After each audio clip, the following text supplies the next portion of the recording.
Hello, I'm Andrew, and this is my Series 3 of the weekly podcasts 50 Ways to Succeed at Work. These podcasts build confidence and know-how. Consequently, they can help you achieve happiness at work. By the way, that's also the title of my book, available at Amazon and from the book's website, My Happiness at Work. Now for today's episode in Series 3. Welcome to this episode of 50 Ways to Succeed at Work. This is episode 1. I'm falling behind in my work. This is where I share tips and tricks on improving your productivity, performance, and well-being. Today I'm talking about a common problem, not keeping up with your work. Have you ever felt you're falling behind on your tasks, projects, or deadlines? Like no matter how hard you try, you can't seem to catch up or stay on top of things? If you have, you're not alone. Many people struggle with this issue, including me, at some point in their careers, and it can have severe consequences for your mental health, your relationships, and your reputation. You know, not keeping up with work can be insidious. You may not even realize it's happening until it surfaces in a painful confrontation. It may even take you by surprise. You may think you're doing fine, but then you get negative feedback, a complaint, or a warning from your boss or client or a colleague, and then you realize you've missed deadlines, ignored emails, or made mistakes. So, how can you tell if you're not keeping up with work? What are the danger signs that you should look out for? Well, there are many, but here are some of the most common ones. For example, you don't reply to people's emails, or you reply very late with incomplete or inaccurate information. You ignore reasonable requests for information, updates, or feedback from your stakeholders, or give vague or evasive answers. You act unhelpful in physically dangerous ways, such as ignoring health and safety rules, cutting corners, or compromising qualities. Another sign is you've got a long and growing to-do list. It looks more like an ought-to-have-done list. You've got tasks that are overdue, unfinished, or forgotten. Or you feel depressed, anxious, or stressed about work, but you can't bring yourself to share it with anyone. You isolate yourself and avoid communication or lash out at others. Or you keep asking for help, extensions, exceptions, until you meet resistance or resentment from others. You lose trust, credibility, or respect. Well, do you recognize any of those signs? If so, you'll know that something's wrong. It would be best if you acted before things got worse. But what can you do? How can you get back on track and keep up with work? The first step is to remind yourself that your mind and body are yelling at you. Pause.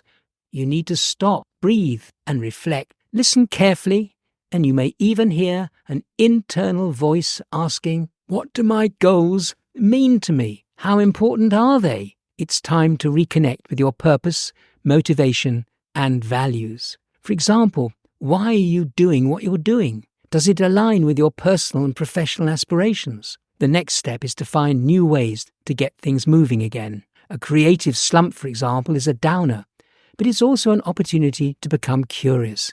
It's time to turn inwards and learn something new about yourself and what's driving you, or to uncover what's missing. Maybe you need more challenge, more variety, more feedback, more recognition, or more autonomy. Perhaps you must change your perspective, approach, or environment. Could you learn a new skill, try a new tool, or join a new community? Another step is to be kind to yourself. Though falling behind can be uncomfortable, it can be a valuable opportunity to offer compassion to yourself and others. Compassion means accepting that things are wrong and can be changed. It means acknowledging your feelings, your needs, and your limitations. You forgive yourself and others for mistakes, failures, or misunderstandings. Above all, it means asking for help, support, or guidance. Be grateful for what you have, what you can do, and what you can learn. Another step is you can do many things to improve your situation and keep up with work. I'd like to give you some solid, workable suggestions that you can try. First, permit yourself to sleep more and fix your body clock. Sleep's essential for physical and mental health, memory, creativity, productivity. Aim for at least 7 hours of quality sleep every night and try to go to bed and wake up in the same time every day. Secondly, find 2 things you enjoy outside work and do them. Work's essential, but it's not everything. You need a balance between your professional and personal life. For example, hobbies, interests, or passions that make you happy, relaxed, and fulfilled. Reach out to close friends and colleagues to discuss your feelings. You don't have to suffer alone. You can share your struggles, worries, or frustrations with people who care about you, and they can offer you empathy, advice, or encouragement. Talk to someone who can help you vent, gain perspective, or find solutions. How about creating safe spaces to be yourself and explore ways to stay productive without burning up?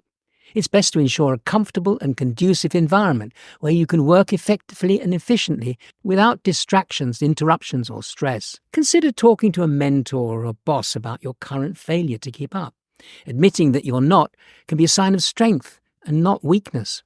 It shows you care about your work and are willing to improve. A mentor can even be a boss who can help you provide feedback, guidance, or support. They can even prompt you to adjust your expectations, goals, or workload. Perhaps you need a break or a work assignment, a new one. Sometimes the best thing is to take a step back and recharge your batteries. Or you may need a change of scenery, a change of role, or a change of project to reignite your passion, your curiosity, or your creativity. Don't be afraid to ask what you need or to explore new possibilities. Another idea is to try ranking tasks by reviewing your workload and selecting tasks based on urgency and importance. Urgency and importance are two different things, and they go well together. Tease out the essential requirements for priorities. You can't do everything at once, and you can't do everything well. It's best to focus on what matters most and delivers the most value. For example, you can use a simple matrix to classify your tasks into 4 categories: urgent and important, urgent but not necessary, essential but not urgent, and neither urgent or important. And then you can decide which tasks to do first, which to do later, which to delegate, and which to eliminate. Break tasks into smaller, manageable steps. Taking smaller portions can make progress much more achievable. And sometimes a task can seem overwhelming, daunting, or impossible. You may feel like you're stuck or you're spinning your wheels. You can break down a big task into smaller, simpler, and clearer steps to avoid this. They talk about eating an elephant in small bites. And then you can focus on one step at a time and celebrate each milestone. You want some more of these great ideas? Okay, here goes. Set aside some specific time blocks for different tasks. For example, fix periods for non-interruption, for focused work, and avoid multitasking. Time is your most precious resource, and you must use it wisely. For example, plan your day, week, or month and allocate specific time blocks for different tasks, projects, or activities. It's best to protect your time from distractions, interruptions, or temptations and stick to your schedule and steer clear of multitasking. This may seem attractive when falling behind, but plenty of negative evidence shows that multitasking reduces your quality, efficiency, and satisfaction. Now here's a tough one. Practice saying no. What I mean is to be realistic about what you can take on and refuse extra tasks if you're already stretched thin. You can't do everything and you can't please everyone. You need to set boundaries and respect your limits. Decline requests, offers, or invitations that don't align with your goals and value. Start saying no to things that add stress, work, or complexity to your life. Saying no can be challenging, but it can be liberating, empowering, and rewarding. And how about mistakes? Rather than cringe at failures, instead set out to learn from them. View them as allies, offering you essential learning opportunities. It's okay as long as you don't repeat them. Mistakes and failures are not the end but the beginning. They're not setbacks, but feedback. I love that favourite saying from a favourite business professor: feedback is the breakfast of champions. And I've got another podcast on feedback, which is coming later. You may hate setbacks, but they're challenges, not reasons to give up, but reasons to try. Finally, have a go at delegating to trusted team members to share the workload effectively. You're not alone, and you don't have to do everything alone. You have a team, and you can rely on them. You can delegate tasks, projects, or responsibilities to other team members with the skills. You've been listening to an episode of Series 3 of my weekly podcast, 50 Ways to Succeed at Work. You can hear the other podcasts at the 50ways.site. That's 50.site. There are nearly 100 titles and you can search for any issue that interests you. If you have any questions, you can always drop me a line from there. Also, check out my book, Happiness at Work. It's packed with great stories, compelling advice and suggestions for tackling real issues that you can encounter at work.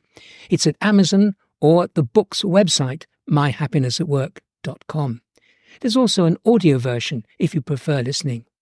Join me next week for another unmissable episode in Series 3. Bye for now.